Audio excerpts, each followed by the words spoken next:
अब हम द्वादश भावों में सभी भावों से किन किन विषयों का विचार किया जाता है इसके बारे में जानेंगे।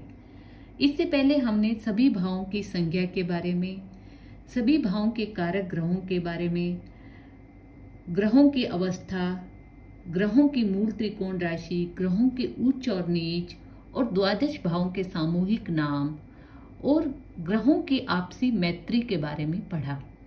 अब हम इन सभी अपनी नॉलेज को कंसोलिडेट करेंगे और भावों के विचारणीय विषय के बारे में बताएंगे।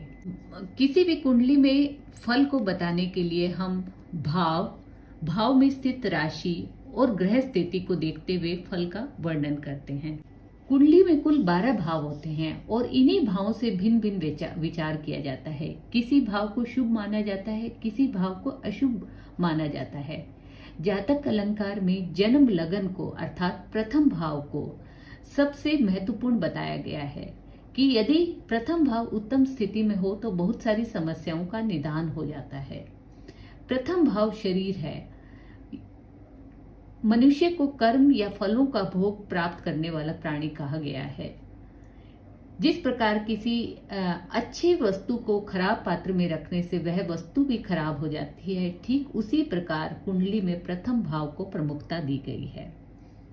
तो अब हम इन सभी भावों में जो टोटल विचार करेंगे वो सब इन हेडिंग्स के अंतर्गत करेंगे। मीन्स हमें सभी भावों के बारे में, उन भावों की प्रत्येक भाव की भाव संज्ञा, वो शरीर के किस अंग को रिप्रेजेंट करते हैं, उस भाव से विचारणीय क्या बातें होती है, उस भाव से हम किस संबंधी का विचार करते हैं, उस भाव का कारक ग्रह कौन सा है, वहाँ पर कौन सी राशि बलवान होगी, वह भाव किस दिशा को रिप्रेजेंट करता है और इस भाव की गतिविधियाँ क्या क्या होंगी। तो इन सब विषय वस्तु का ध्यान रख के हम हर भाव के बारे में बताएंगे। तो प्रथम भाव से हम शरीर, वर्ण, चेहरे की आकृति, बुद्धि के लक्षण, यश, मान सम्मान, विचार शक्ति, सुख दुख, जीवन शैली, पूर्व जन्म की बातें, शरीर में चिन्ह का विचार, स्वभाव और निद्रा का विचार करते हैं। पहले भाव में मिथुन, कन्या, तुला और कुंभ राशियां स्थित हो तो उस भाव को बलवान समझना चाहिए। यह भाव स्वयं को रिप्रेजेंट करता है और वर्तमान में होने वाली गतिविधियों को रिप्रेजेंट करता है यह। इसी प्रकार द्वितीय भाव से धन, विवेक, ज्ञान, परिवार का सुख, वाणी, संचित धन, सुख का भोग, सोना चांदी खरीदना बेचना, और इस भाव से मित्र का भी विचार किया जाता है और कुल परंपरा का भी विचार किया जाता है। इस भाव में मंगल ग्रह अशुभ फल देता है और ये हमारी फैमिली को रिप्रेजेंट करता है ये भाव, और बृहस्पति इसके कारक ग्रह है। और तीसरा भाव भाई बहन, नौकर, साहस, दमा, खांसी, सहनशीलता, बुद्धिमता, मित्रता, रहन सहन, धैर्य, योगा अभ्यास, दवाइयों की जानकारी इत्यादि के बारे में विचार किया जाता है। भाई बहनों का, कुलीग्स का इससे विचार किया जाता है और खेलना इसकी गतिविधियों में आता है। चौथा भाव सुख भाव, जिसे कि हम सुख भाव कहते हैं, और इसकी बहुत सारी संज्ञाएं हैं। इन संज्ञाओं के बारे में, ये कौन से अंगों को रिप्रेजेंट करता है, इसके बारे में हम पहले बता चुके हैं। तो ये माता का घर है। माता के सुख को इस घर से देखा जाता है, चौथे घर से। तो चौथे घर से हम भूमि, भवन, विद्या का ज्ञान, माता के स्वास्थ्य के विचार, सुख दुख का विचार, पूर्व अर्जित सुखों का विचार, ऐश्वर्य का विचार, वाहन का विचार इत्यादि इस घर से करते हैं। और इस घर में कर्क, मीन और मकर राशि का उत्तरार्ध बलवान होता है।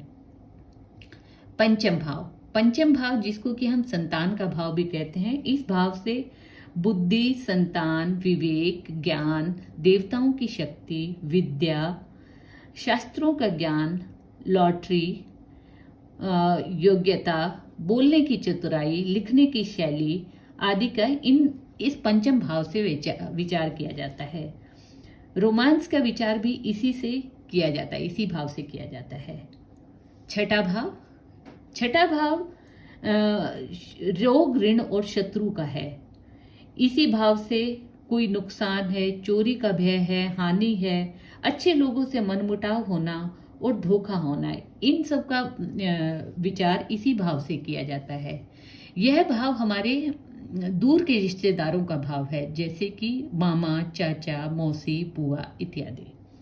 सातवां भाव, सातवें भाव से अपनी पत्नी के स्वरूप, स्वभाव, गुण इत्यादि का पता लगता है। धर्म, व्यापार, व्यवसाय, विवाह, अपने हाथ से गए हुए धन का विचार भी इसी घर से किया जाता है। इसमें वृश्चिक राशि इस घर में बलवान होती है। फिर हम आठवें घर पर आते हैं। आठवां घर मृत्यु का भाव है। आयु और मृत्यु का विचार इसी घर से किया जाता है। कोई मानसिक समस्या, आकस्मिक धन लाभ, जल में यात्रा करना, पत्नी पक्ष से लाभ, रोग, ऋणी होना, बुरी आदतें होना, गुप्त अंगों के रोग होना का विचार भी इसी घर से किया जाता है। यह घर हमारे इन लॉज का होता है, ससुराल पक्ष का यह घर होता है। नौवां घर, नौवां घर जो है वह धर्म का है। धर्म, गुरु और भाग्य का विचार नौवें घर से किया जाता है। पाप, पुण्य, दान, यंत्र तंत्र, साधना, तीर्थ यात्रा, पिता सुख और भाग्योदय कब तक होगा और दान इत्यादि का विचार इस घर से किया जाता है। दसवां भाव, दसवें भाव से हम पिता के बारे में विचार करते हैं और यह नौकरी का भाव है, राज्य सम्मान का भाव है, व्यापार का भाव है, प्रतिष्ठा, कार्य की सिद्धि, अनुशासन, पद लाभ, प्रमोशन, परीक्षा में प्रगति इत्यादि का विचार इस भाव से किया जाता है। और इस भाव में मेष, सिंह, वृष, मकर राशियों का पूर्वार्ध बलवान होता है और धनु राशि का उत्तरार्ध बलवान होता है। 11वें भाव से आय का विचार किया जाता है। सभी प्रकार के धन आगमन के स्रोतों का विचार इसी घर से किया जाता है।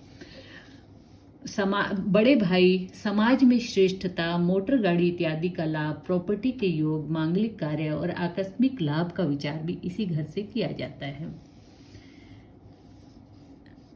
12वां भाव मोक्ष का घर है और गुप्त शत्रु का घर है। ये हमारी बाईं आंख को रिप्रेजेंट किया जाता है। फॉरेन ट्रैवल का विचार इसी घर से किया जाता है।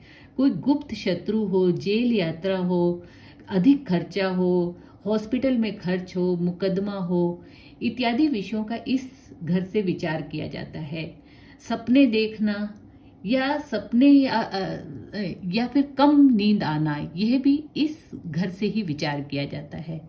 यह घर लेफ्ट आई, फुट इनको रिप्रेजेंट करता है। इस प्रकार हमने 12 भावों के बारे में स्पष्ट रूप से जाना, जो कि कुंडली फल कथन के लिए भावों की जानकारी होना अति आवश्यक है। धन्यवाद।